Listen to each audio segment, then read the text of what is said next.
Hola, ¿cómo están? Bueno, vamos a empezar con la primera clase de este curso. Hoy vamos a tratar, es de orden, qué es la cerámica. No vamos a entrar de ninguna manera en las definiciones que puedes encontrar en diccionarios o en libros de texto de cerámica, sino que vamos a darle un punto de vista mucho más global. Como dije, este es un curso de competencia. Si bien en un principio vamos a aprender todo lo necesario para meternos de lleno en la cerámica lo antes posible, siempre hay tiempo para ir en cada uno de los temas profundizando y adquirir nuevas habilidades a medida de que vayamos profundizando en los temas. También parto de la base de que los alumnos que tengo no saben nada de cerámica, simplemente tienen la intuición o esa chispita prendida de que quisieran hacer cerámica. Y también soy consciente de que pueden haber alumnos que ya están más avanzados. Por eso cada clase voy a tratar de ir introduciendo algunos conceptos que en base a consultas que me llegan generalmente de todas partes, gracias a Dios siempre se comunican y me hacen consultas, me he podido dar cuenta de que hay ciertos puntos flojos en las personas que ya van recorriendo un camino que muchas veces no le permiten obtener los resultados que necesitan para determinado producto. Así que si sos nuevo y nunca iniciaste el curso, o sea, nunca hiciste ningún curso de cerámica, o si ya estás avanzado, yo creo que la clase te va a ser de utilidad. Por otro lado, Julián y Ramón de Madrid me sugirieron hacer un grupo de WhatsApp. Yo realmente en un principio no estaba muy afín a la idea, pero después dándole un poquito de vueltas me doy cuenta que puede ser una gran ventaja. Así que voy a formar un grupo de WhatsApp. Creo que va a ser bastante útil para pasar algún tipo de documentos y planos que se puedan directamente pasar vía WhatsApp. Y también puede ser un medio de consultas y en definitiva va a ser un foro de cerámica donde todos podamos de alguna manera interconectarnos y conocernos.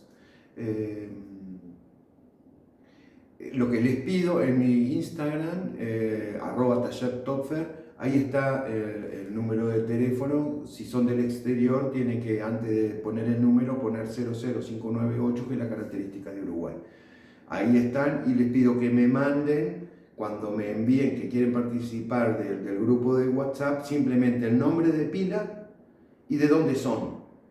Y de manera de poder identificarlo. Y después yo me arreglo, porque por ejemplo ya me han escrito dos alumnas, permítanme llamarle alumnos, dos alumnas, ambas se llaman Ana y de Argentina, entonces me podrían poner de la ciudad, y bueno, si después se repite algún nombre y ciudad, pondré número 1, número 2 para tratar de diferenciarlo.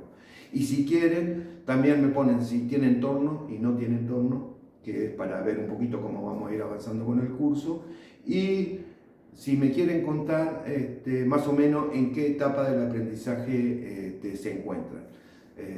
Tengan en cuenta que todos van a leer los mensajes y es una buena manera de por lo menos de lo básico saber quiénes forman parte de este grupo y de este foro.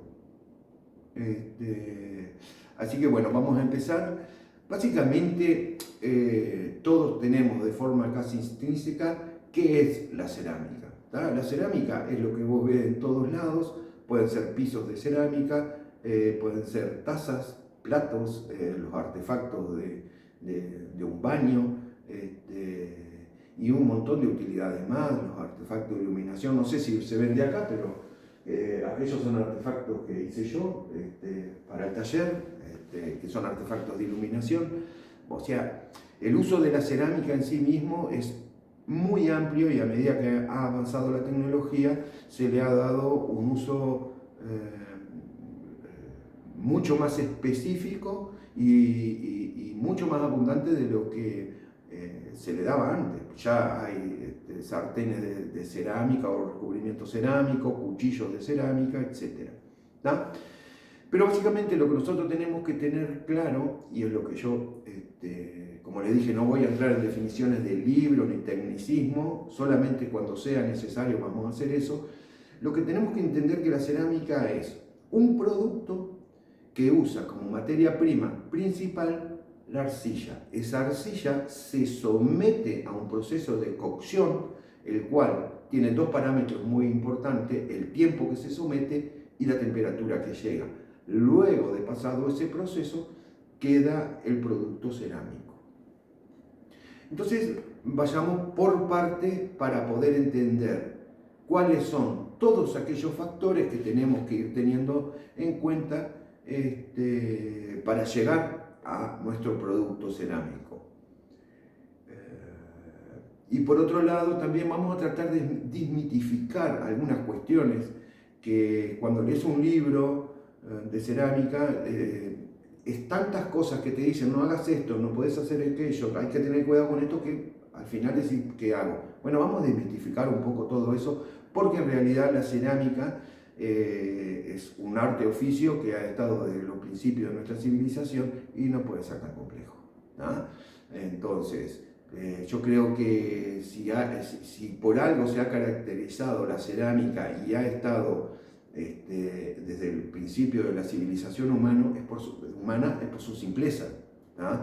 Entonces, no hagamos complejo lo que es simple, ¿no? Y mucho más cuando sos ceramista. Si querés escribir un libro, si querés hacer una tesis de doctorado en los procesos geológicos que participan en la arcilla, es una cosa. Pero si querés ser ceramista, tenemos que simplificar, desmitificar y tratar de llevar nuestro conocimiento al punto de ejecución, ¿no? O sea, de tener la competencia de hacer nuestro producto que cumpla todas las especificaciones para el cual creamos ese producto. No es lo mismo hacer una olla de barro que va a ser sometida al fuego directo, y no es lo mismo hacer un producto que tiene que resistir microondas o lavavajillas. No es lo mismo un piso de cerámica, y así, bueno, podemos entrar a categorizar cada uno de los productos con la función específica por la cual fue creado. En cada una de estas etapas va a tener variantes, tanto de los componentes como en el proceso de horneado, que, como ya les dije, hay dos parámetros fundamentales, que es la temperatura de cocción y, por otro lado, es el tiempo en que se hace la temperatura de cocción. Entonces, bueno, partiendo de la base de que nosotros vamos a usar arcilla como materia prima para poder modelar, de los cuales ahora no lo voy a adelantar, pero simplemente hacer una breve referencia, podemos modelar nuestro producto a partir de muchas técnicas, sea el torno de alfarero, moldes de presión, en seco, plancha, rodete, pellizco. Esas son todas técnicas, pero en definitiva todos tienen el objetivo de poder modelar un producto. Entonces, la arcilla en sí misma puede cumplir todos los atributos para lograr nuestro producto final, ¿tá? Pero en el mundo de la cerámica, y a medida que ha ido avanzando la tecnología cerámica, y no estoy hablando de los últimos 100 años, no estoy hablando ya cerca de 1000 años, se ha visto que muchas otras materias primas que se pueden ir incorporando a la cerámica cumplen diferentes funciones, ¿tá? Pero en sí, la arcilla sola, como la podemos encontrar en la naturaleza, también puede cumplir las funciones sin que nosotros le agreguemos otros tipos de materias primas, como pueden ser, se lo cito, por ejemplo, el talco, que no se usa hace más de 30 años, 35, así que recién se empezó a usar el talco definitivamente en cerámica. Los caolines, que se usan de toda la vida, porque en China desde un principio tenían caolín y los productos tenían determinadas características, porque el caolín en definitiva es una arcilla. o feldespato, carbonato de calcio y otras materias primas que si se la incorporamos a la arcilla podemos tener un producto final con determinadas características. Pero en definitiva, la arcilla por sí sola puede ser modelada, secada y horneada. Esta es una piecita que es una prueba de arcilla. Yo generalmente simplemente voy y torneo la pieza. Intuitivamente tengo la sensación de que puede servir o no y hago una prueba. Esta es una pruebita que hice a 1060 grados de temperatura de una arcilla natural, tal cual la saqué de un yacimiento que encontré a menos de 10 minutos de acá. Es un color precioso. La siguiente etapa es hornearla a 1100, 1140 y ahí ver si me da para hornearla hasta 1200, cosa que no creo porque tiene mucho contenido de óxido de hierro. Entonces, ahora que ya hice esta pequeña introducción, vamos a ir a lo relevante. Lo relevante es que la arcilla en sí mismo yo la puedo modelar. Es un polvo y tiene que tener plasticidad. La plasticidad es lo que me va a permitir trabajar la arcilla. Yo le puedo dar una forma, esa forma tiene que no solamente conservar la forma que yo le di sin deformarse, sino que durante el proceso de secado, a medida que se va evaporando el agua, también no debe rajarse, sino tendría una excesiva plasticidad. ¿Y qué es la plasticidad de la arcilla? Bueno, lo primero que tenemos que entender es que la arcilla tiene, las partículas de arcilla están formadas por, la partícula tiene moléculas. Cada molécula de arcilla está formada por elementos u óxidos, no entremos en esos detalles, pero tiene sílice, tiene óxido de aluminio y tiene agua. Esto en forma química. Eso es una molécula. Muchas moléculas forman una partícula y cada partícula tiene forma de escama. Imagínense las escamas de un pescado. Eso es la arcilla. ¿De qué va a depender la plasticidad de una arcilla? Bueno, básicamente de tres factores fundamentales. El primero es el tamaño de la partícula. O sea, el tamaño de la partícula me refiero, por más que yo la haya triturado y pasado por un molino, es una partícula base. Entonces yo puedo sacarla, molerla en un molino de bolas, con un martillito, con lo que vos quieras, la molés, la secás, la hidratás, pero hay una partícula fundamental que es esa forma de escama. Entonces hay arcillas primarias, secundarias, terciarias, que en el proceso geológico esa partícula ha ido disminuyendo de tamaño. A más chico el tamaño de esa partícula, más plástica es nuestra arcilla. Después, lo otro es que si es la forma de la partícula, si esa forma, cuando más regular y más redondita y forma una escama, digamos, esa arcilla también va a tener mayor plasticidad. Y lo otro que va a favorecer la plasticidad de una arcilla es cómo está ordenada, porque puede estar toda desordenada, esas partículas, esas escamas, y los enlaces químicos que forman con el agua que yo hidraté entre escama y escama. Así que de ahora en más voy a hablar de escamas para poder definir qué es la plasticidad. Cuando yo le agrego agua, no le puedo agregar excesivamente porque si no me queda totalmente líquido. Depende de las arcillas, algunas absorben 10%, 12%, 15% y hasta un 30% de agua.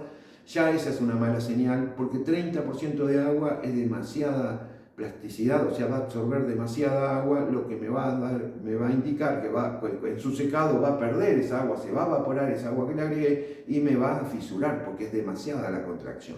Entonces digamos que si yo tengo una arcilla, 1 kilo de arcilla en polvo y le agrego entre 150 y 180 mililitros de agua, lo integro, lo amaso, es una buena arcilla ya para poder usarla así como está.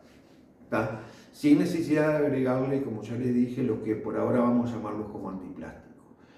Ahora bien, después de que yo preparé esa arcilla, lo que yo necesito antes de modelar es amasar. Y acá vamos a desmitificar lo primero. Cuando uno lee, se encuentra con que dice que el amasado lo primero que hace es sacar eventualmente burbujas. Bueno, no quedan burbujas, esa es la realidad. O sea, si vos preparás la arcilla o el barro, vamos a llamarlo barro, porque yo estoy bastante automatizado con llamarlo barro, pero se llamaría técnicamente pasta cerámica, o barro o arcilla. Yo le digo barro porque ya me acostumbré a decirle barro. Cuando yo preparo el barro, el cual voy a usar, en el método de preparación no quedan burbujas. Es la realidad. Yo en 35 años que hago cerámica, algún día voy a sacar bien la cuenta, pero más o menos 35 años que hago cerámica, jamás encontré burbujas. Si yo preparo, puedo tener micro burbujas o cosas así, pero nada que me quede tremenda burbuja, ¿tá? Entonces, y hoy en día con la tecnología que hay, si compras una pasta cerámica ya preparada, mucho menos, porque generalmente lo pasan por extrusora, las cuales tienen una bomba de vacío que le sacan el aire. Así que, ¿por qué es que vamos a amasar? Primero es porque vamos a homogeneizar. Homogeneizar es que todo nuestro kilo de barro, el cual vamos a preparar, tiene que estar con la misma humedad, ¿no? Porque si no yo me voy a encontrar que voy a estar haciendo una pieza, sea por el método que sea, y me voy a encontrar con partes menos húmedas que en otra, entonces eso me va a dar diferentes contracciones en el secado. Entonces con un simple amasado yo homogenizo la pasta, ¿no? Cuando yo voy a preparar cualquier tipo de producto, sí o sí tengo que pasar por el amasado. Pero lo otro es que una pasta sin amasar tiene una potencial plasticidad, la cual tengo que lograr que sea lo máximo posible, ¿no? Y ahora viene la explicación técnica. Ustedes imagínense que cuando ustedes preparan un barro, lo primero que pasa es que esas arcillas están un poquito desordenadas. Entonces cuando yo amaso, y generalmente amaso en forma de espiral, lo que hago es darle un ordenamiento. Pero en ese ordenamiento, entre partícula y partícula de arcilla, va a haber una pequeña lámina de agua, la cual va a hacer que las partículas de arcilla tengan mayor coacción entre ellas. Entonces, ¿qué pasa? Yo empiezo a amasar y esas partículas de arcilla se empiezan a montar más una encima de la otra, pero no es por arte de magia, es porque las arcillas tienen pequeñas cargas negativas, ¿no? Imagínense una pila, o sea, una carga negativa. Las arcillas, cuando nosotros las preparamos, tienen carga negativa. Y el agua, no solo que sea un agua ionizada, pero el agua común, el agua potable, tiene cationes y cargas positivas. Entonces, cuando yo pongo el agua, se va a atraer esas cargas, las cargas positivas que tiene el agua con las cargas negativas que tiene la arcilla, y van a generar, cuando estás amasando, que haya mayores enlaces. Son enlaces débiles en realidad porque son fácilmente destruibles, pero esos enlaces le van a dar una cierta viscosidad a esa agua y va a permitir que cuando yo desarrolle mi producto, esa arcilla se desplace sin llegar al punto de ruptura. Quiere decir, donde más se ve la plasticidad es en el torno, porque cuando yo estoy torneando y abro una pieza, yo necesito que esa arcilla se vaya estirando sin llegar al punto de ruptura. Ahora, si yo en el torno llevo y rompe, es porque yo pasé el punto de ruptura, ¿tá? Entonces, cuando yo estoy amasando en forma de espiral, lo primero que hago en forma de espiral es ordenar esa partícula, o sea, aumentar el ordenamiento, y a medida que voy amasando, no solo estoy homogeneizando la cantidad de agua que tengo en la arcilla y cómo está distribuida esa agua, sino que estoy favoreciendo los enlaces que se me está formando entre partícula y partícula. De esta forma lo que vamos a tener es una hermosa pasta para tornear o para hacer como quieras, ¿tá? Por lo tanto, lo primero que tenemos que saber es que el amasado es fundamental. Por lo tanto, también les digo, va a haber una clase específica de amasado, de los cuales ya les digo que hay dos tipos de amasado básicos que usa todo el mundo. Uno lo podrán encontrar inclusive en videos en YouTube, que es el amasado que acá en Latinoamérica le dicen cabeza de toro, bastante desafortunado para mi gusto el nombre, pero bueno, como le dicen.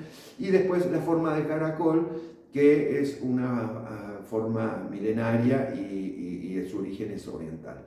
¿tá? En definitiva, acá va lo primero, la cabeza de toro es el inicio del torneado en espiral y la finalización del torneado en espiral. Entonces, la cabeza de toro para mí es medio trabajo. Esto se lo digo por experiencia. Yo lo que hice es, agarré dos arcillas, una roja y una blanca. Amasé por el sistema de cabeza de toro y me llevó determinado tiempo, el cual fue el doble de tiempo, o sea, para que quede rosada. Fue el doble de tiempo que cuando hice el sistema oriental. Es el sistema en espiral donde vamos a formar un caracol. Se va formando un caracol que forma una especie de hélice helicoidal chata, ¿no? Y este para mí es el verdadero amasado, porque en menos de la mitad de tiempo logré mezclar la arcilla roja con la blanca con mucho menos esfuerzo, dejarla de color rosado. La otra desventaja es que amasar con el sistema que se llama cabeza de toro tiene la gran desventaja cuando amasamos mucho barro. Puede que te pongas como límite, si mañana tenés que hacer una pieza de 10 kilos, bueno, voy a amasar 2 de 5 y está bien. Pero así todo vas a hacer mucho esfuerzo porque levantás los 5 kilos, lo llevas hacia adelante, lo traes y lo llevas y es realmente cansador. Y mucho más si pensás vivir de esto que vas a vivir amasando, evidentemente te va a generar un problema porque no podemos antes de empezar a tornear o trabajar estar cansado. Sin embargo, en el sistema de caracol, lo que nosotros podemos agarrar 10 kilos de barro y trabajar con pequeños pedacitos que no pesan ni 400 gramos y poder homogeneizar y amasar los 10 kilos de barro con ningún tipo de esfuerzo físico. ¿Tá? Así que, resumiendo, teníamos el polvo, preparamos, tenemos que lograr plasticidad, ya vamos a definir que de los dos tipos de amasado que vamos a tratar de que prevalezca, si bien es un poco más difícil de aprenderlo, es el sistema de espiral, y después tenemos que modelar la pieza. Cuando modelamos la pieza tenemos que hacer el secado, y aquí viene el primer mito a destruir. Muchas veces se dice que cuando estás haciendo una pieza hay que taparla en un nylon porque se puede rajar, bueno, eso no es así. Una pieza hasta podría secarse en el sol y si no la podés secar en el sol es porque se tuerce del lado que le da el sol, seca antes y se podría torcer, pero ni siquiera llega a rajar, ¿no? Entonces hay que desmitificar todos esos miedos, no pasa nada, ¿no? No pasa nada. Sencillamente, y si pasa, y si se te raja cuando seca, es porque la arcilla es demasiado plástica y está desequilibrada. ¿No? Inclusive he visto en algunos foros de cerámica donde pasta comprada a firmas muy famosas se le rajan al secar. Bueno, sea quien sea, están preparando mal la arcilla. Entonces, lo que tenemos que hacer en definitiva es perder esos miedos para empezar a trabajar. Y el día que se raje, porque pusiste al sol o porque dejaste secar una pieza, bueno, vemos por qué, pero no debería pasar. ¿Da? Lo otro es que sí la podés tapar para que conserve la humedad porque es un trabajo muy grande el cual yo tengo que seguir trabajando el otro día. Pero yo, por ejemplo, en el torno he hecho piezas grandes, las cuales no las pongo al sol porque, como digo, el problema del sol es que me seca solo de un lado. Solo que la pongas exactamente al mediodía para que el sol me dé de arriba y me podría torcer, pero en pleno verano la dejo. Inclusive a veces la dejo en la galería que tengo exterior, que no le dé el sol directo y la dejo secar y de tarde estoy retorneando. Así que eso es el primer miedo que tenemos que perder, la pieza no se raja. Y si se raja es porque la arcilla no es la adecuada para trabajar, ¿no? Después de eso, y aquí el otro concepto re importante, es que cuando yo someto la pieza de cerámica al horno, como ya les dije, en un tiempo de cocción y una temperatura determinada, van a aparecer muchos procesos o microprocesos que aquí les voy a introducir la primera palabra. No le tengan miedo a las palabras difíciles porque son difíciles solo porque nunca antes las escuchaste, ni bien te familiarices, vas a ver que tiene sentido hasta el nombre y que es fácil de recordarla. Entonces lo que sucede dentro del horno mientras estoy horneando, por ahora sin entrar en detalles, en un ciclo de 6 horas de horneada de 20 grados, que es la temperatura ambiente, hasta 1100 grados, vamos a poner esos dos parámetros para entenderlo, en un periodo de 6 horas, ponele, todo ese proceso, a partir existen modificaciones que se llama sinterización. Ahora, ¿qué es la sinterización? La sinterización, en definitiva, es sintetizar, formar algo nuevo, ¿no? Así que familiarizarte solo con eso. Entonces, desde el momento que yo aprendí el horno, cuando enciendo la llave y empieza a funcionar el horno, lo primero que se somete una pieza de cerámica es lo que se llama la presinterización, que son determinadas reacciones fisioquímicas, o sea, físicas, o sea, las partículas físicas se van a mover, van a pasar muchas cosas y químicamente van a haber transformaciones. La primera etapa se llama presinterización. La segunda etapa se llama sinterización. ¿Cuándo termina la sinterización en una pieza?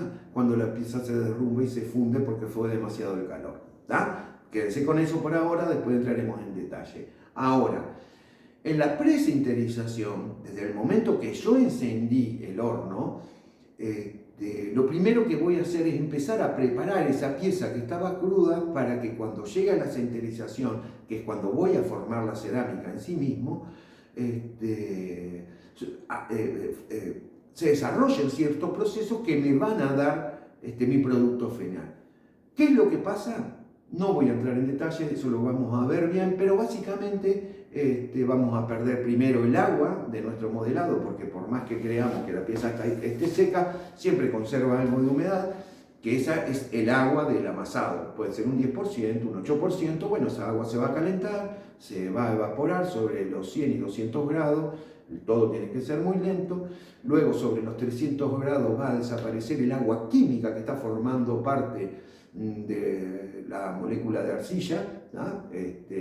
Recuerden que, como ya les dije, la arcilla es sílice, óxido de aluminio y agua química, ¿no? Esta agua también se va a desprender, después van a aparecer otros procesos de oxidación, de reducción, carbonización, y todo ese proceso se va a dar hasta los 700 y 800 grados.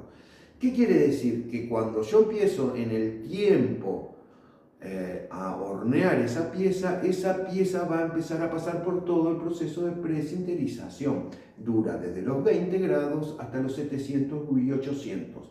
La sinterización, empezar a formar nuevas moléculas, empieza entre 700 y 800 y no hay un límite claro entre cuándo termina la presinterización y cuándo comienza la sinterización.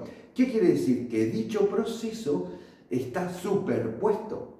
Por eso el tiempo es muy importante. Cuando yo estoy horneando, la horneada tiene que tener cierto tiempo para que el proceso de presinterización termine de forma adecuada, porque cuando más termina este proceso, mejor y más partículas se va a lograr en la sinterización, que en definitiva es formar mi cerámica. Aquello que era barro ahora se va a transformar en cerámica. Entonces, cuando empieza la sinterización, recuerden que no está claro cuáles son los límites, por eso entre 700 y 800 grados son etapas fundamentales donde tengo que darle tiempo a mi horneada para que se empiece a formar lo que es la sinterización. La sinterización, ¿qué es? Es cuando, después de determinados procesos fisioquímicos que se lograron en la presinterización, se empiezan a formar nuevas moléculas formando mi nuevo compuesto. Ese compuesto es la cerámica, ¿no? Entonces, sigo aumentando y mi proceso de sinterización sigue. Como ya les dije, ¿cuál es el final de la sinterización? El final es cuando la pieza pierde estructura física, se me derrumba, se cae y en definitiva la pieza ya no me sirve para nada. Por lo tanto, lo que yo tengo que designar es en qué punto voy a terminar mi horneada.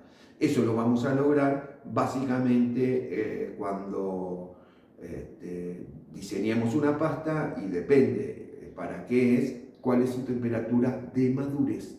¿tá? Entonces, aquí vamos al otro concepto que quiero introducir hoy. Cualquier producto cerámico que yo diseñe con determinada pasta cerámica va a llegar al punto de madurez. ¿Qué es el punto de madurez? No es la temperatura que llego, es la acción de esa temperatura sobre la pieza de cerámica. Quiere decir que si a mí me dicen, voy a una tienda y digo, deme una pasta cerámica de 1080 grados, me la dan, hago mi pieza de torno, la pongo en 6 horas, 1080 mi horneada termina.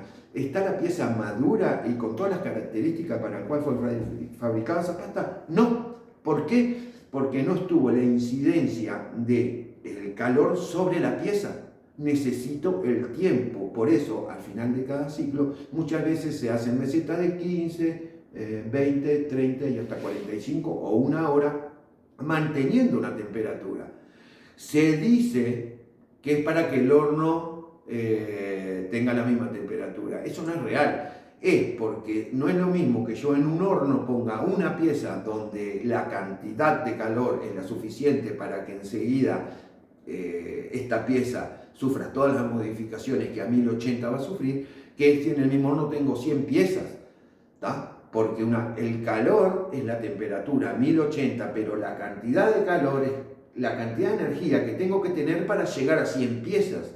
Entonces, cuando recién esas 100 piezas absorben esos 1080 grados, recién ahí va a surgir todas las modificaciones para que mi pasta llegue a la temperatura de madurez. Entonces, ahí tengo mi pieza cerámica. Así que,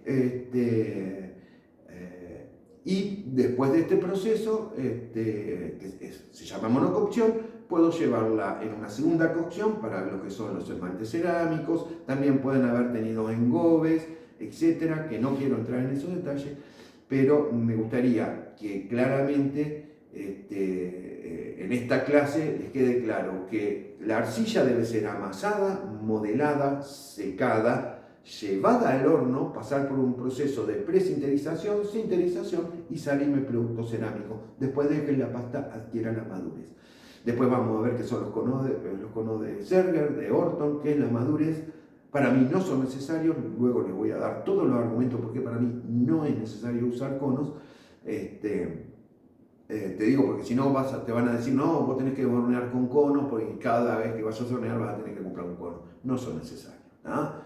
3000 años antes de Cristo no se usaban los conos y salían piezas hermosas. Así que esas cosas vamos a ir por lo menos desarmándolas un poquito y después vos te armas tu propia idea y tomas las decisiones, ¿no? Así que básicamente quedamos con esto. Ya mañana les voy a grabar un video de torno, donde quiero que aprendan a distinguir, un pequeño adelanto les digo, en el torno de alfarero uno tornea con ciertos parámetros y hay otra parte que es intuitiva. Entonces la clase de mañana va a ser para que yo les voy a dar parámetros, pero yo quiero que en menos de 10 días, si es que tienen torno, ya puedan desarrollar la intuición, para ahí sí empezar a trabajar específicamente en torno. Sé que prometí que las clases iban a ser cortas, pero por ahora, como es la introducción, tenemos que dar un pantallazo general de lo que es la cerámica para después sí empezar a trabajar sobre puntos específicos. Va a haber algo de sinterización, presinterización, la arcilla, los diferentes componentes, carbonato de calcio, lo que fuera, para entonces empezar a formarnos una idea. Lo último que que me olvidé de decirles al principio, en uno de los módulos está la parte que dice cuánto vale mi hora de trabajo. Y también me parece bastante acertado el tema del grupo, porque para mí es importante saber cuánto vale tu hora de trabajo y según el lugar donde vivís, ¿no? Entonces es importante, me parece que en el grupo de WhatsApp, si bien lo voy a llevar adelante en video, también algunas dudas que vamos a encontrar estarían buenas despejarlas por ahí. Y bueno, eso, nada más. Así que hasta la próxima clase, mañana voy a grabar esa. Y como ya les dije, esto es un inicio, yo me tengo que realmente adaptar, aunque ustedes no crean, qué es la iluminación, el sonido, dónde hago el video, porque realmente no tengo experiencia en la parte de grabar videos. Y me está llevando un poco, después tengo que subir el video, bueno, me está llevando un poco de tiempo, pero es solo un tema de familiarizarme hasta que los videos puedan ser un poco más seguidos. La idea básica es mínimo un video semanal, porque es mucho lo que tenemos que desarrollar, y sí puedo llegar a 3 videos. Así que les dejo un saludo, nos estamos viendo y muchas gracias a todos. Será hasta la próxima.